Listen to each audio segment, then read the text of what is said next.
we have a little announcement for you. So, without any further ado, I would like to ask Onkel, who is running the Fursuit Games, to come on stage with me. And I believe that he has something that he wants to say. Thank you, Pinky. Yeah, it has become a little tradition for our preliminary games to make a round and collect for charity. And the last 2 years were pretty steady at about 840 euros or something, which is not bad for 3 hours and a few fursuiters. First off, is anybody who was a contestant in our games today in the room? Yes? You rock. You rock.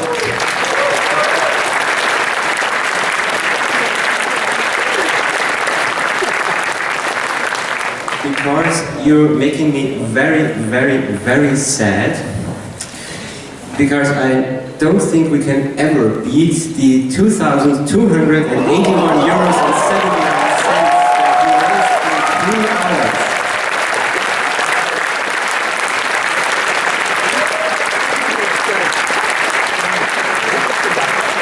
Here we go.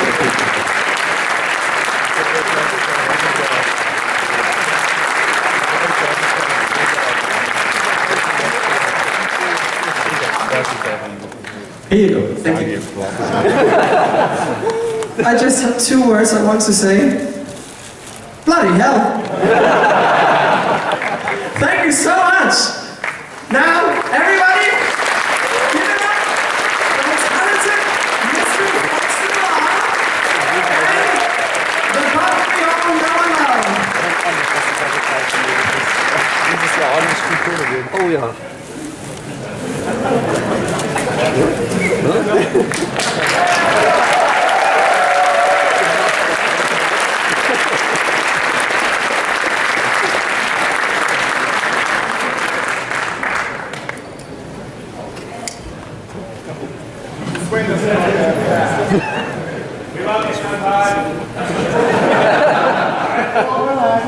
Thank you. Foxamore Story Hour. Sounds good. Is that Foxamore?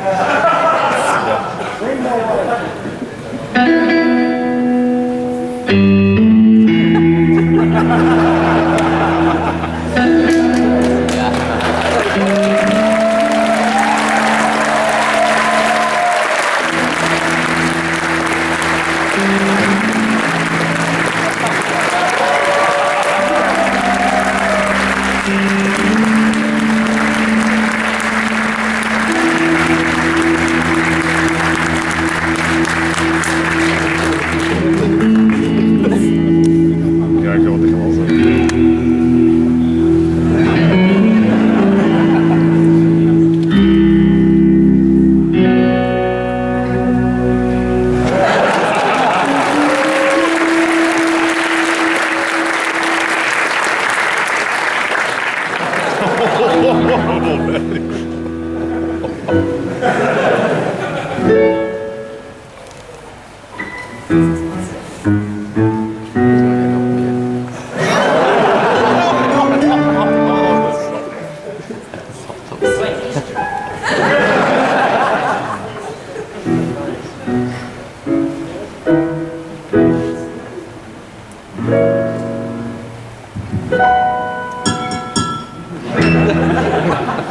Thank you. I guess we'll pour some in here. Oh, this is adorable. There's a little fruit fly on the rim of the glass. I'm not going to kill him. He's a kindred spirit.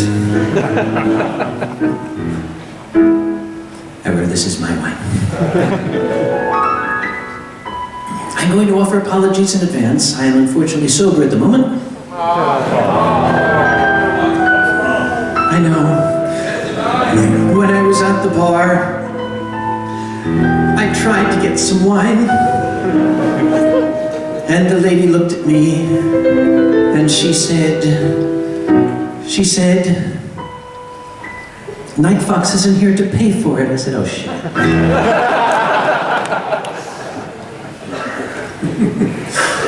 I'm actually gonna hold this.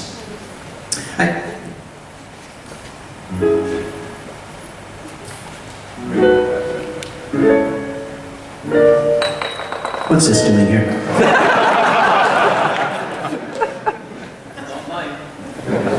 Is this an editorial comment or something? Well, if the show goes to shit, whoa. Oh! He found the wine. Excuse me. Come on. Okay. You just recover right there. I know exactly how you feel. You and me were going to be in the same...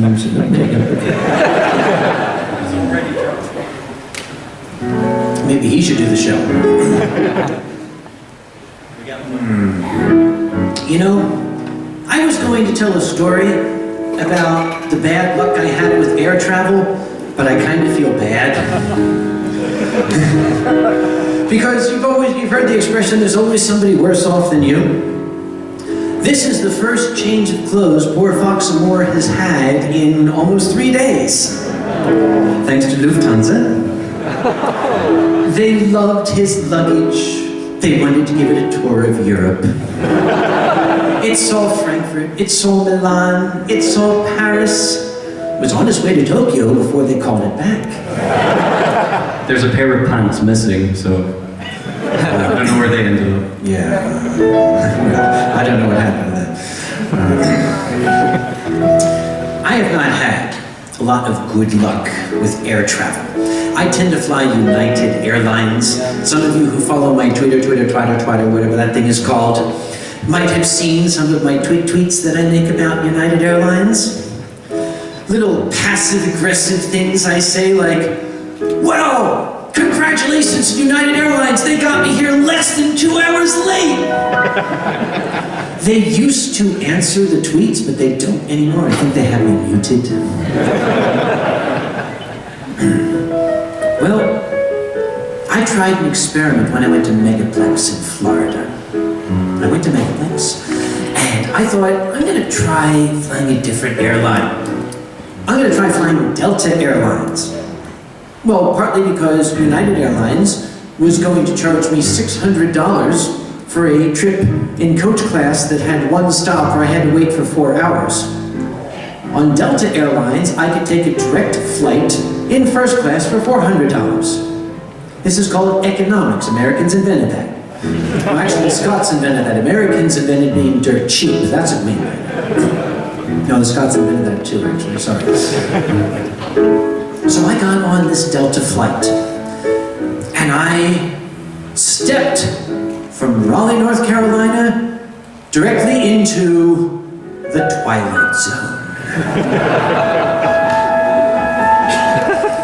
Because I arrived at the airport, picture, if you will, a business traveler on his way to Florida. I got to the airport, it was mobbed, just completely wall-to-wall people. People packed in so tight, they were like this. And there was even one man that was packed in so tight, I noticed his feet weren't on the floor. He was pushed up like this. And I tried to make my way to the desk to check in my luggage. My luggage is a very large case that holds wine bottles, and I had to bring that. So I noticed there was a gap in the crowd, like the human Grand Canyon. And I followed it along, and it led right up to the first class counter. There was nobody standing there, just one lady looking bored. So I went up, and I checked in my bag, and I got my ticket. Now it's time to go through security. Now remember, this is security at an American airport. They had to look at every single person, and they had to fill out the A card for every single person. If you don't know what that is, the A card, it's a little card that they give you when you check in. And when you go to security, the security man looks at you and he ticks off a box. There's 2 boxes, Arab, not Arab. So I had my card. We have a thing called TSA pre-check. Pre-check basically says, I give them a lot of money and sign my name certifying that I'm not an Arab. And they give me a line where I can just sort of walk through security. I don't need to take off my shoes, I don't have to take off my underwear, I don't have to take off my belt, I don't have to take out my eyeballs, I can just walk through the security. And when I got there, all these people were queued up in this long, snaking line. They must have been English. Just that went all the way around the airport terminal and this way and up the stairs and down the stairs and outside into the rain and back inside again. But there was nobody at the pre-check. I said, well, this must be my lucky day. So I went to the pre-check line, showed him my card, not A, okay, thank you, yes. So I went through, got my bag, went inside, and I sat down to wait for my flight. And I waited not very long. I remember I had a first class ticket. So they called and they said, okay, any passengers needing extra assistance, you may board now. Okay, maybe like that. And then they said, okay, we'll now board our first class cabin. Okay, I got my little carry-on and I started toward the gate.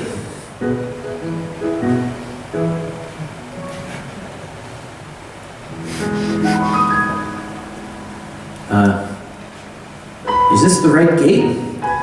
And he said, yes. I said, where's everyone else? She said, you're the only one. Now, it would have been a better story if she'd said in a real creepy voice like, you're the only one. But she didn't. I got onto the plane, which was a full plane, but I had the entire first class cabin to myself. On one hand, it was cool. On the other hand, it was creepy. Because I could feel the eyes of the other people on the back of my head. I said, lady, could you close that curtain back there? I don't want them looking at me. Now, it was neat because there's a first-class flight attendant. And that meant I had a private flight attendant for the entire trip, just for me. And there were 12 seats. So I tried out each one every 10 minutes.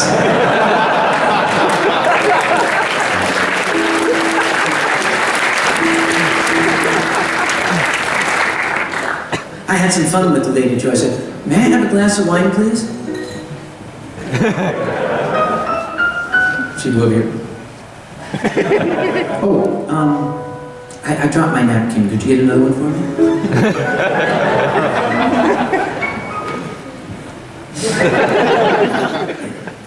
We arrived at Orlando, and I got off the plane, and I walked through the terminal, and I came to the baggage claim. Now, you must appreciate the timing. As I approached the baggage claim, instantly my yellow wine case came out and walked just right up in front of me, and I just picked it up. And there was no one else at the baggage carousel. I said, this is starting to worry me. So I called the hotel. I need the shuttle. And I went down to the little shuttle area. There's sliding doors, and outside there's a little parking space where the shuttle comes. I walked through the sliding doors, and as soon as I stepped up to that little parking place, the shuttle pulled in. And the driver got out. Now, I would like to say that he looked like, the tall man from Fantasia or something. He said, Welcome, Mr. Conway. but I didn't give you my name. We know your name. One-way trip to the hotel. But no, he just took my bag, put it in the back, and I sat inside, and I was looking very nervous. And he said, is everything all right, sir? I said, no. And I told him the story. I said, everything is going too perfectly. There's something wrong. The world doesn't work this way. Something's going to happen. It's fate. I'm doomed. The tire will explode on the van, and we'll both die. A meteor will crash down from the sky and land in front of the van. We'll get to the hotel, and it'll be full of freaks in animal costumes.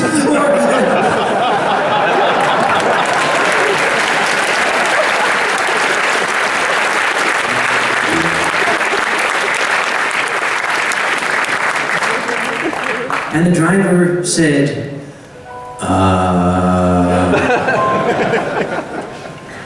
But I couldn't keep it going because he looked over his shoulder and he said, You're one of them, aren't you? I said, yeah.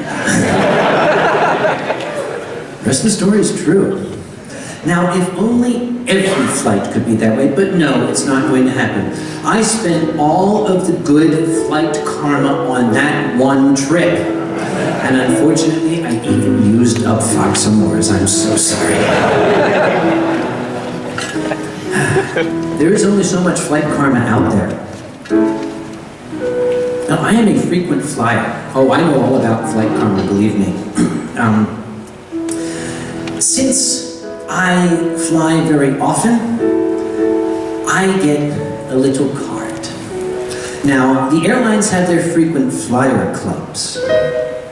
There's the silver level, the gold level, the platinum level, and then my level. The amazing super colossal silver gold platinum chairman suck my dick level. Abbreviated SMD. So I have a card that says SMD on it. So all I have to do is flash that to the United executive and they will say, ooh, and they will get under the table and they will take care of anything I need. Now also as a frequent flyer, I know that there are certain things you want to avoid. And this I will teach to all of you because I think this is the same around the world. Have you ever been in a situation when they say, oh, this flight is oversold. We're looking for volunteers to give up a seat. We'll give you a voucher for a free ticket. Ooh, that sounds good, doesn't it? Free ticket. Yes, I will give up my seat to this poor little old lady here. And, oh, put me on the next flight out, that's fine. Give me a voucher for a free ticket, that's great. I go home. And I looked at my voucher and it said, free ticket.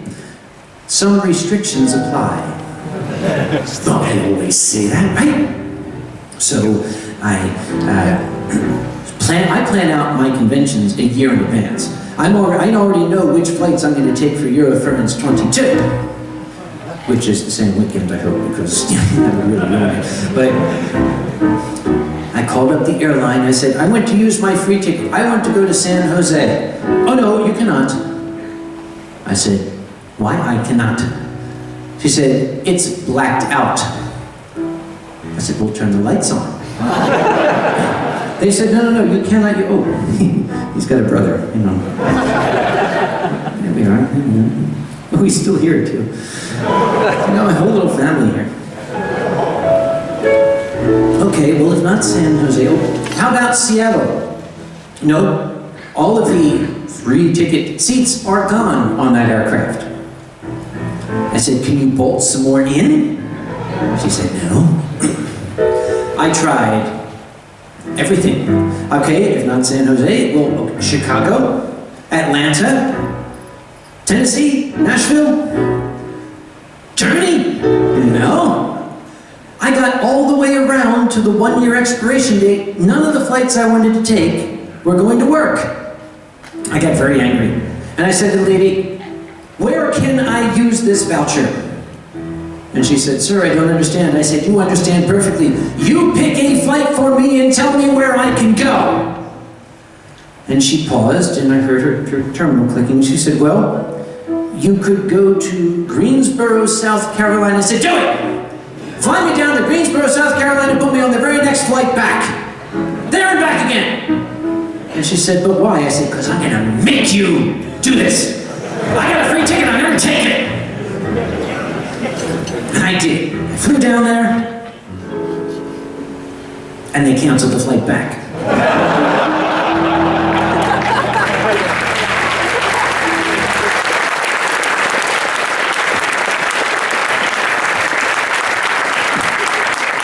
It was shortly thereafter that I decided to stick to one airline to get the SMD card.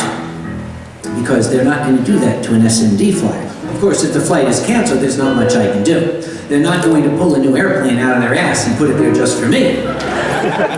Although if I get the next level up, maybe they will. That's the pull it. No, we're not going there. I was flying from Seattle. I was flying from Seattle, Washington, and it was an early morning flight. 7 in the morning was when the flight left. So I got to the airport, and the first thing I saw was a mountain of people. It looked like a fur pile, but it was all business suits. It was a business pile.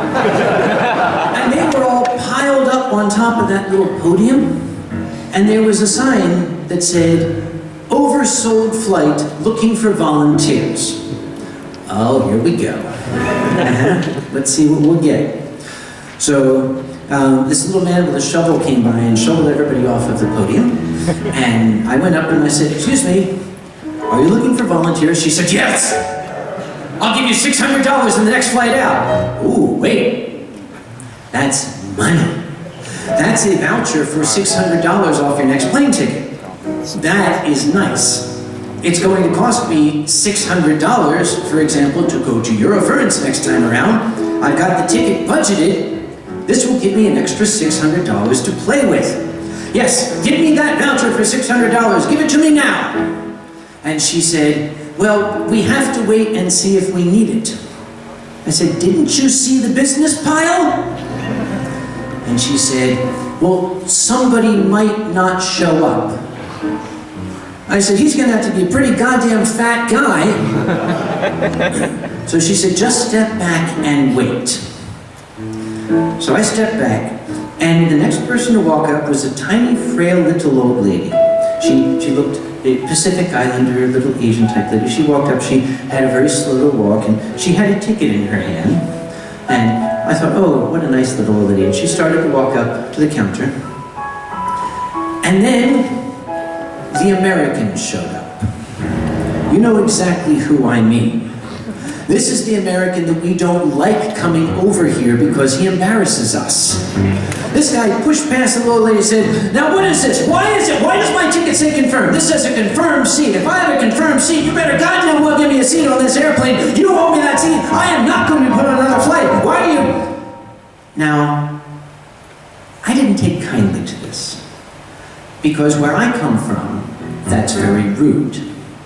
Also, even though it was 7 o'clock in the morning, I'd started early.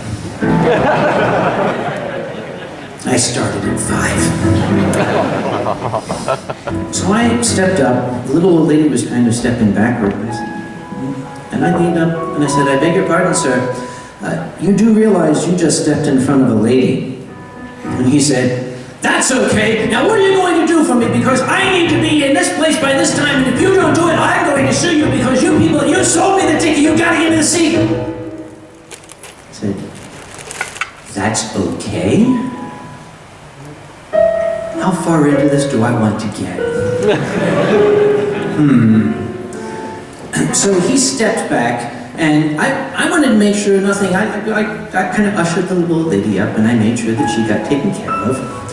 And I stepped back, and when she stepped away, I went up to the counter, and I said, "Excuse me, that guy, the blowhard that just left here, I want to make sure he doesn't get my seat. I want the old lady to get my seat because she's sweet, but I do not want him to get my seat." And the lady said, I can't do that, sir." I said, "Yes, you can. I know you can. Because he's an asshole. You got an asshole button there. I see it. You hit it half the time when I show up. Go ahead, do it." She said, "That button's broken, sir. We can't use it today. Now, could you please just... I'm trying hard." And I said, "Oh, okay. I'm giving her trouble. Oh, just anything. Give it to anybody, just not the asshole." So I stepped back, and I watched a few more persons come up, and the lady was trying to reaccommodate them. And then he came back.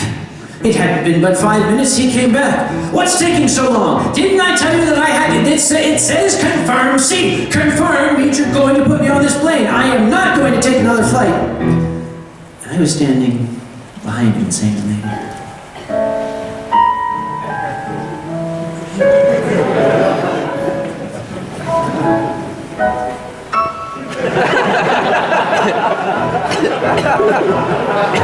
I looked back and the old lady was looking at me. I said, and she was knitting and she looked up and she said,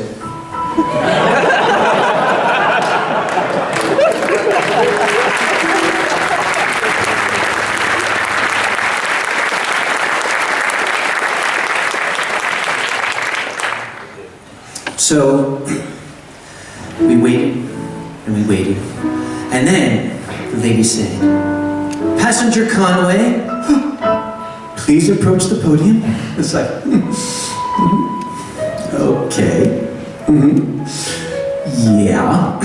And she pulled up. It was like Willy Wonka's golden ticket. This light was shining off it. I heard angels singing. And she handed it to me, and here it is. Good for $600 off the cost of any flight. I'm like,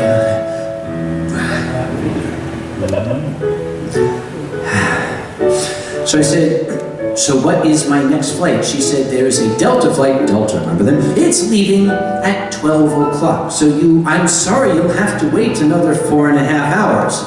I said, 4.5 hours is worth it to me. Thank you so much. And she gave me my Delta tickets, and I started to walk away, and I heard her say, "Passenger McCallan," and he went storming past. And I went back, and I saw her hand a ticket to him, and I looked over, and it was my seat. He had gotten my seat. And it's like, I cannot let this go. I'm sitting there doing this. And he started bitching out the lady at the counter for giving him a hard time. And he took his thing and he started to walk. He checked in his ticket, went to beep, and he started down the jetway. And as soon as he stepped around the corner, I said, "Have a nice flight, Mr. McCallan, you self-important douchebag." And he started to turn around, and the flight attendant said, "No, sir, you have to board now, you have to go now." "Yes, you have to go, I'm sorry." But I've got my $600 voucher. I'm like, okay, I'm going to take my 4.5 hours and go to the Delta counter. And as I was walking away, I saw a young man looking very sad. He was standing there, he had his bags in his hands, he was staring at the floor. And I said, did you drop something? What's wrong, son? He said, "I don't think I'm going to get on this flight." I said, "Oh, well, sucks to be you. Sorry." And he said, "Yeah, I'm on orders, and I've been in this airport for 2 days. If I don't get back, I'm going to be in trouble." And I said, "Whoa, wait. On orders, you're a soldier?" He said, "Yes. I'm going to Fort Bragg in North Carolina." Okay. I don't know about any other country in the world, but in the American military, if you are given permission to take time off, you damn well better be back on time. Because if you're not, that's called absent without leave, AWOL, AWOL. They don't do nice things to you when you are AWOL. Because we need a way for our boys to practice for when they actually see Arabs. So they use the boys who are AWOL for the practice. I know that's a terrible joke, but I don't think it's a joke, I think it's real. Anyway, I have a soft spot for soldiers. Soldiers really do a hell of a job. Doesn't matter what country you're from, doesn't matter your politics.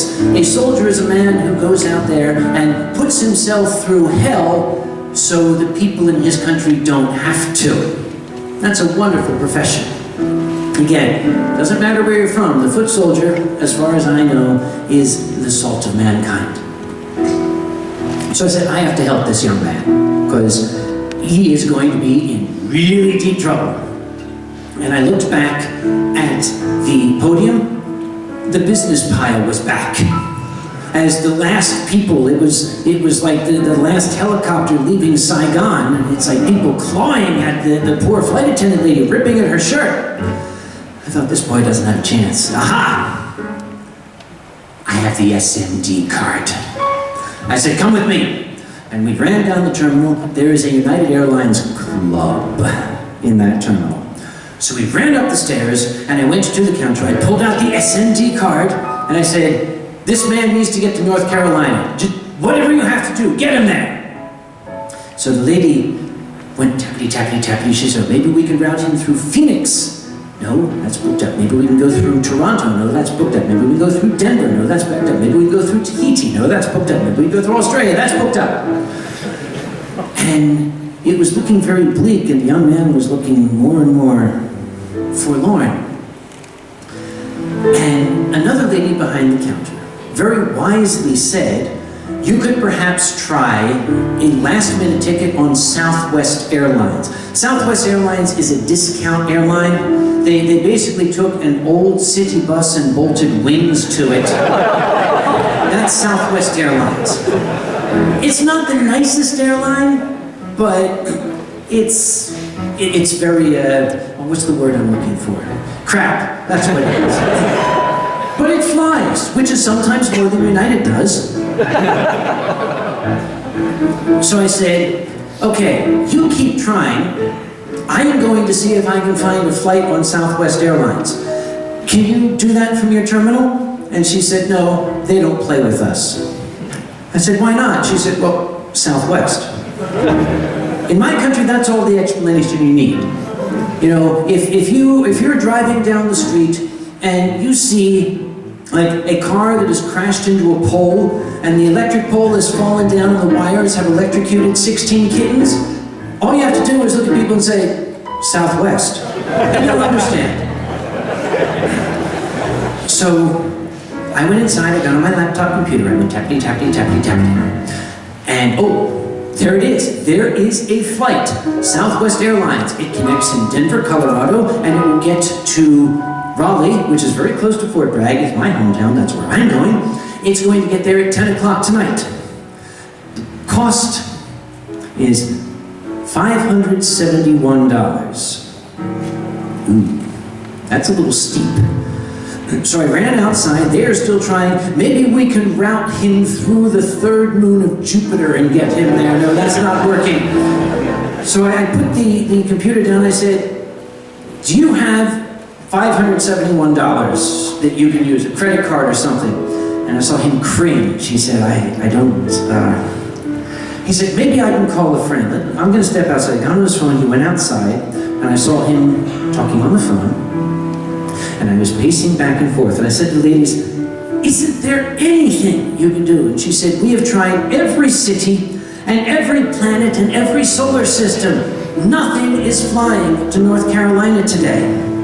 I said, except Delta. Oh wait, could you give him my seat on the Delta flight?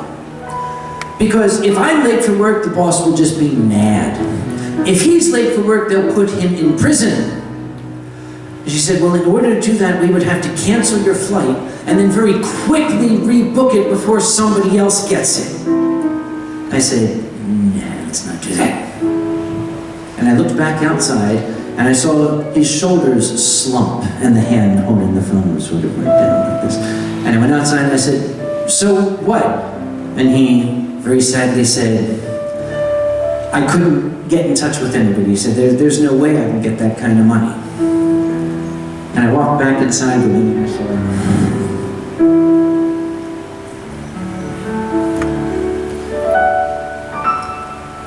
I'm still going to be $29 up on the deal.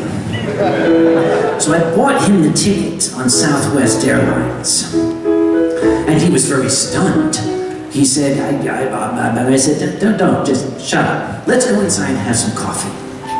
So I took him inside and we had some coffee. And I went down to get my ticket on Delta Airlines. When I got to the Delta Airlines counter, the lady said, oh, here's your ticket to North Carolina. I said, thank you so much. My ticket for the noon flight at North Carolina. Wait, why does it say 10 o'clock in the evening? Why does it say the arrival time is tomorrow? And she said, well, Raleigh Airport is closed. There's a heavy weather system coming in. A huge winter storm. And I said, well, that sucks. Oh, crap. My friend in the club, I went running back. And he was on his phone. He said, I'm on the phone to Southwest. They just canceled my flight. I said, I know, give me that. And I grabbed the phone and I said, I don't care what you got to do. You need to get this boy to North Carolina. What else do you have? And the lady said, the Raleigh airport is shut down, sir. There are no flights going in. I said, okay, how about Charlotte, North Carolina? She said, no. Greensboro, North Carolina. No. I said, how fucking big is this storm? Okay, South Carolina, anything going in there? Virginia, Washington, D.C. Ah, yes, we can get him to Washington, D.C. I said, good, give me that flight, we'll rent him a car, it's a 5-hour drive to North Carolina, we'll get him there by morning. Give me the ticket. And she said, there's a price difference. I said, no, there is not. You canceled the flight. You must now rebook him at the original price. And she said, no, sir. I said, how do you figure? And she said, well, Southwest.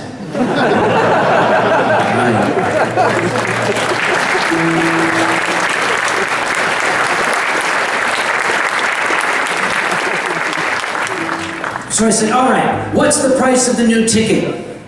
She said, $592.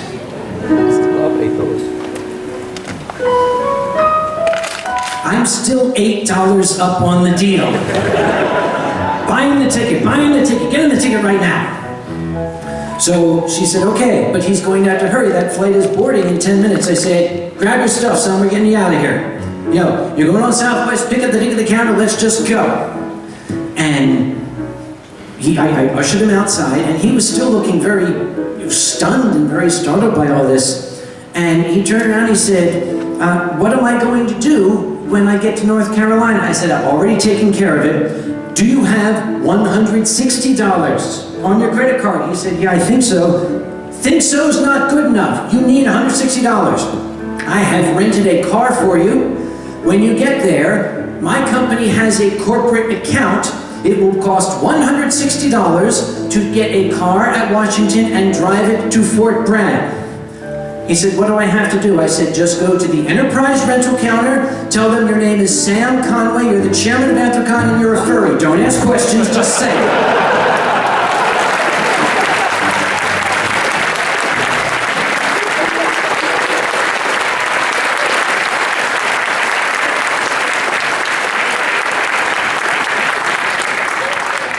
And he said, okay, but I don't know how to repay you. I said, that one's easy. Serve your country well and come back in one piece, and we'll call it equal.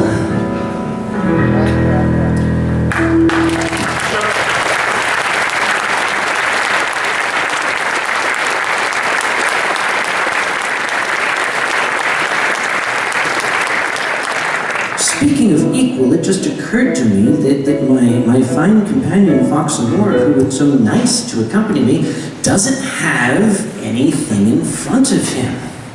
Oh, I suppose maybe this country's never heard of Guinness before, but this will have to do. This is Müller Torgau. Where did I get this?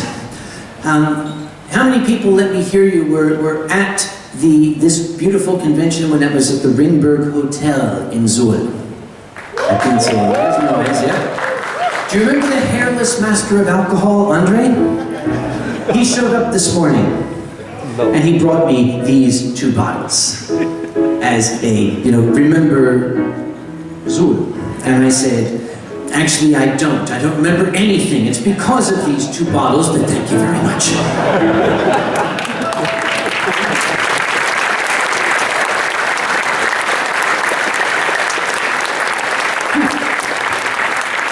It's hitting me awful fast. I probably should have had dinner. What excellent timing. Please come in. Oh, thank you so much. What do I have here? Oh, Jungle Candy Pizza. It's got bugs and lizards and spiders and all sorts of horrible things on it. Thank you very much. Fox, do you want some of the... All right, I'll have it myself. Let's see.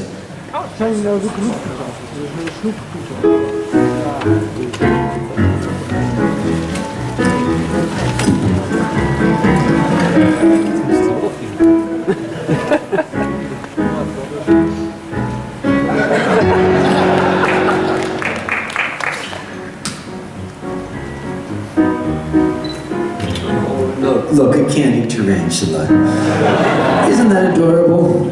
Where's those fruit flies? Little drunk fuckers. Oh, heck of a more. You want some right here? Here, how about the centipede? There you go. All right, thank you. No, oh, yes, pleasure. Take a lizard. Here.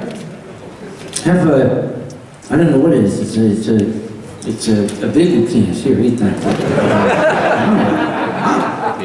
This is not horrible, is it? Oh. Oh, what's that? Now, I did the story hour last year, and I don't remember what stories I told. Oh, you remember what stories I told. Did I tell any stories about Anthrocon? Did I mention what happened, for example, when I was across the street trying to enjoy a glass of wine, and I heard sirens come in? I told you that? Did I tell you what happened with our guest of honor when he arrived? I told you that.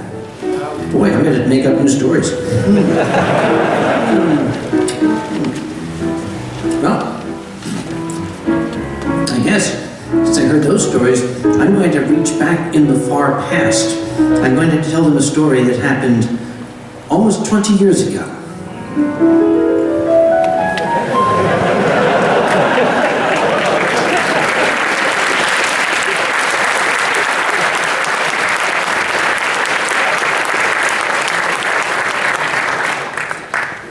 At the time, I was with the American Red Cross, the emergency services. I worked in the city of Philadelphia, and I went with we called it the city team. Basically, Philadelphia is a large enough and violent enough city that you don't have to respond to disasters, you just wait and they happen and then you respond to them. So the team would go and we would sit around on Friday nights, and something would happen. A fire, a building collapse, a riot, a famine, a meteor strike, something would happen. Well, we were out driving around. Sometimes we would just get in one of the emergency vehicles and drive around to see if we could find an emergency. Sometimes you did. In those days, we had no GPSs. All you had was a giant book of maps that was all faded because it was 10 years old. The fire scanner, the radio, came on and reported a structure fire that was in progress, that was in the neighborhood that we were in, but we could not hear the address. They muttered the address, you know, structure fire. I thought, okay, that's no good. Well, I was in the passenger seat of the van. And the driver, who was a very, very experienced emergency responder, listened to this. He said, "Did you get the address?" I said, "No, I didn't hear it." He said, "Okay, take the wheel." And he climbed out the window. I said, "Whoa, whoa, whoa, whoa, whoa." And I grabbed the wheel. I'm not making this up. I grabbed the wheel, and he was leaning out the window of the truck, doing this. Turn left here. And I pushed the wheel to the left. And he, right here, turn right. Turn right, wait. Keep going straight. Left, turn left. We turned left. We came across the scene of a blazing structure before the fire department arrived. Who needs 911? Who needs cell phones? Just we just need this guy in his nose. So, in this part of Philadelphia, all of the homes are connected. We call them row homes. So it's like house, and they all have a common structure to them. And we learned from the neighbors that the house that was burning was abandoned, as half the houses in Philadelphia are. The house next to it was also vacant.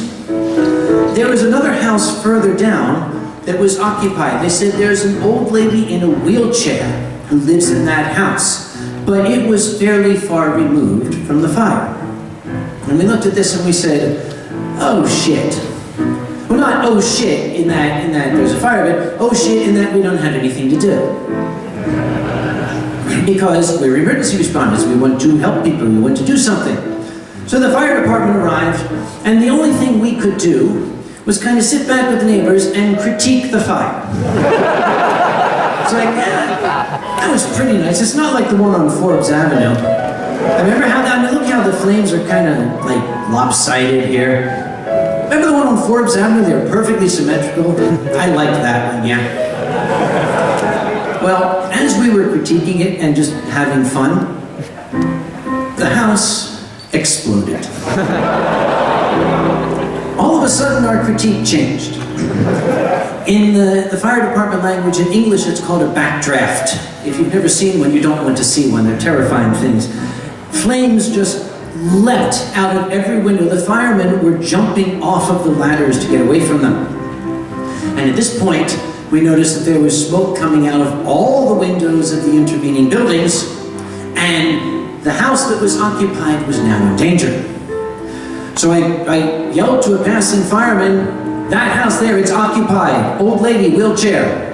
So he ran to the door, he pounded the door, he ran inside. And about 2 minutes, maybe 3 passed, and nothing happened, and I started to see smoke coming out through the door. So I got worried, and I ran up to the door, and I said, "Do you need help in there?" And I heard him arguing. The woman was arguing with him. He wanted her to leave, she didn't want to leave. And he was saying, "I have to get you out of here, you're going to burn up." She's saying, "No, no, I don't want to leave." And I called in helpfully, I said, "Man, I think you want to leave. It's just my opinion. You know, smoke, fire, hell burning and all that." And the fireman, through this haze of smoke, he said, "Can you take the front of the wheelchair?" Okay, there's 6 steps, 6 stone steps. So I walked up the steps, and the smoke in my eyes and coughing, I reached in, and through the smoke appeared the front of a wheelchair and a woman's leg that was larger in diameter than my waist. And I thought, uh-oh. The Red Cross doesn't pay for injuries to the back or the spine or the shoulders. Now, fortunately, they say that disaster brings out the best in people. There were some gentlemen who looked like they were from a street gang who would have just as soon knifed me as said, "Good morning." But they came running up, and all of us, we sort of pulled this wheelchair out. There was a woman in the wheelchair who was Landwell. substantial. A very, very substantial lady. And it took all of us to wrestle her down those steps to get her to the sidewalk.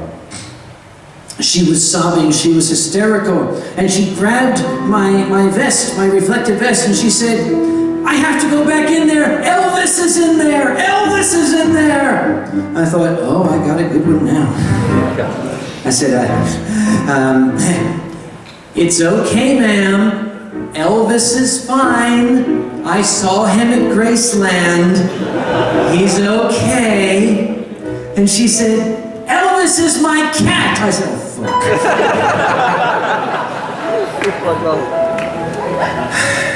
All right. So I say, I try to change the subject. "Is there someone who lives in this neighborhood that takes care of you? I can't leave you on the sidewalk. Is there some house I can take you to?" Well, she told me at the end, thank you. She told me, "Oh, is that Guinness?" "That is Guinness, so you won't be needing this. Thank you so much." Okay.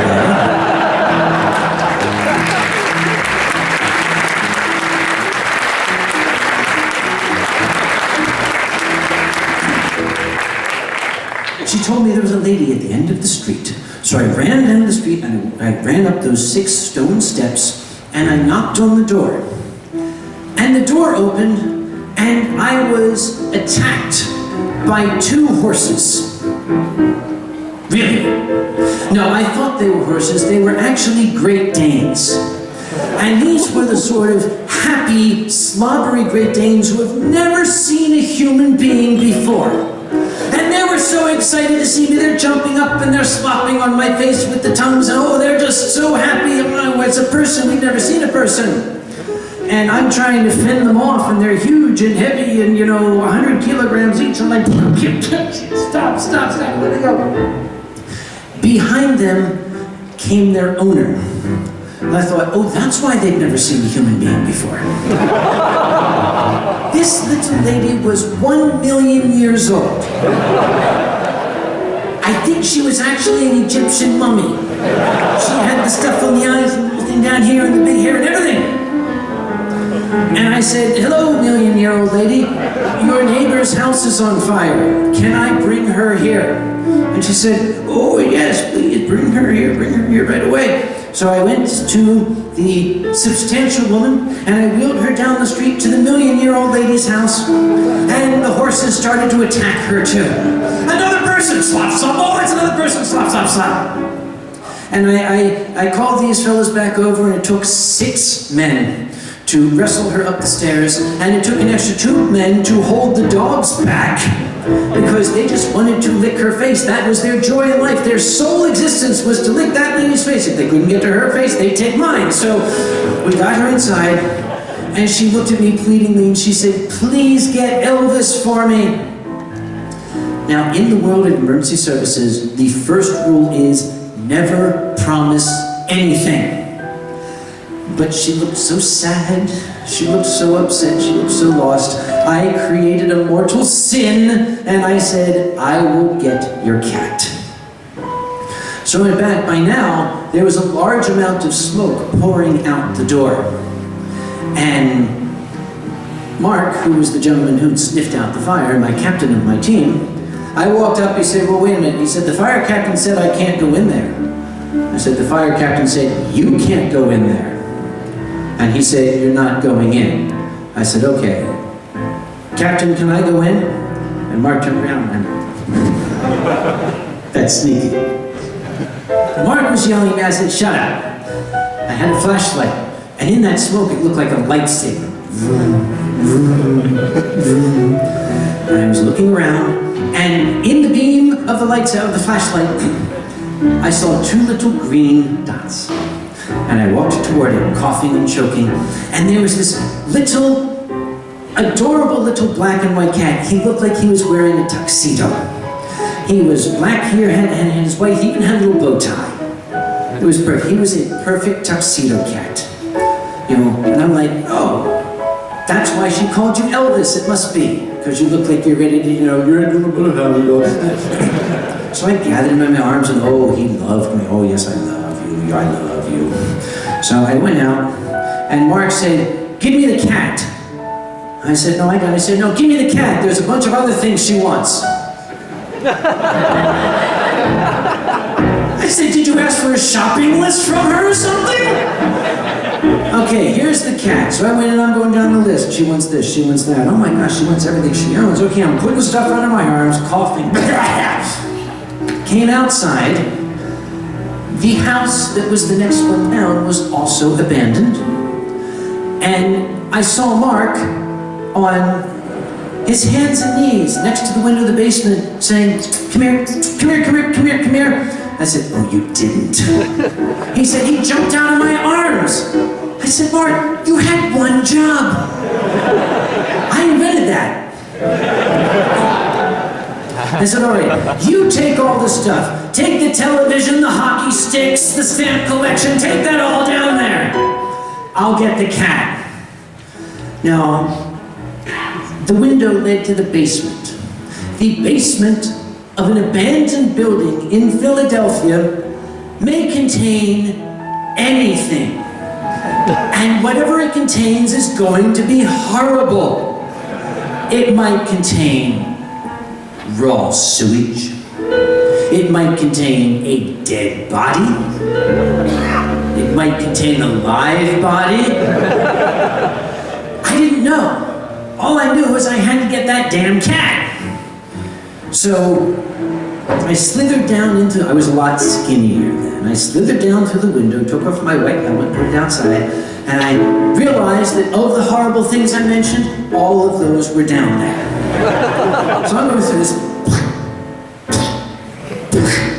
Hey, watch it, sorry.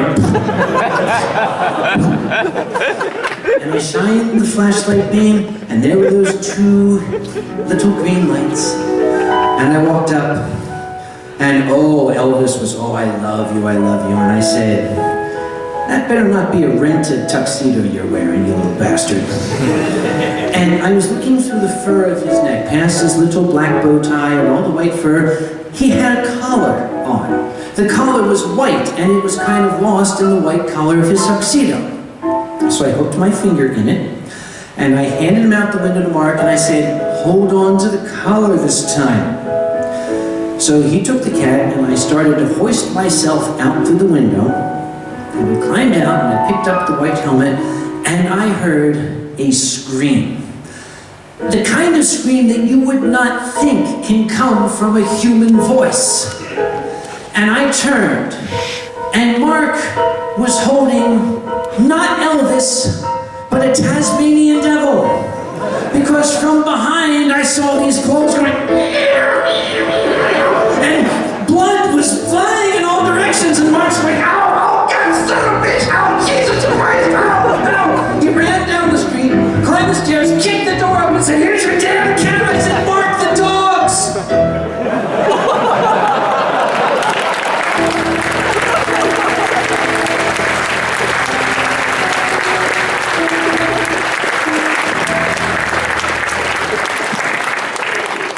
But it was too late.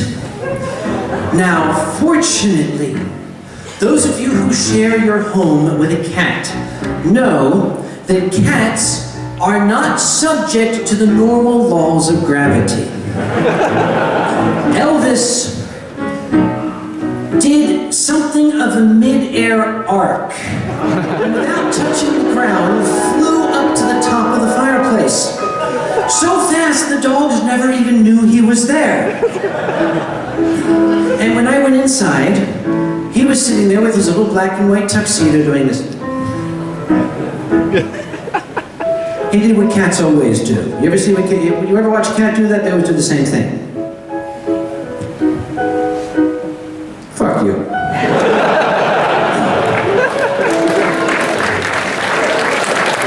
Okay. Elvis is happy, he's purring, the little old lady is nice, the million-year-old lady is petting the dogs. I went outside, Mark was standing there. His white Red Cross shirt was stained bright red. I'm not talking spots, I'm talking solid red. He had been shredded. And I walked up to him, he said, don't touch me! Don't touch me! I said, wait, Mark, I'm gonna take you to the medic unit. We're gonna sit you down. Here, sit down in the ambulance, okay. And the medic came by and we got some, disinfectant, and we're trying to take his shirt off, and he's got these huge claw marks, and then his face was all scratched up, and we're dabbing it, and he was fuming. And I looked outside the medic unit, and I saw the little million-year-old lady running up.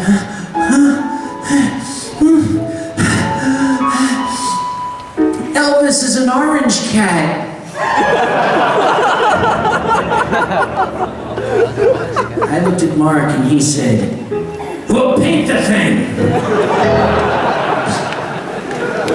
I just heard the unmistakable sound of a GoPro shutting down. Did you hear that? Well, if the GoPro shut down, then the show has to be over. Because that's BBF's GoPro. When the GoPro shuts down, the world stops. Besides, I'm all out of stories. All I have left is a pizza with candy bugs on it, and several bottles of wine, which I have no intention of sharing.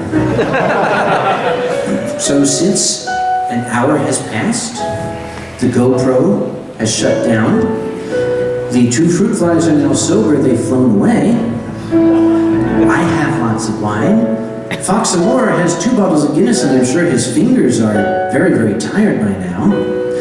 I think we're going to have to call it a night.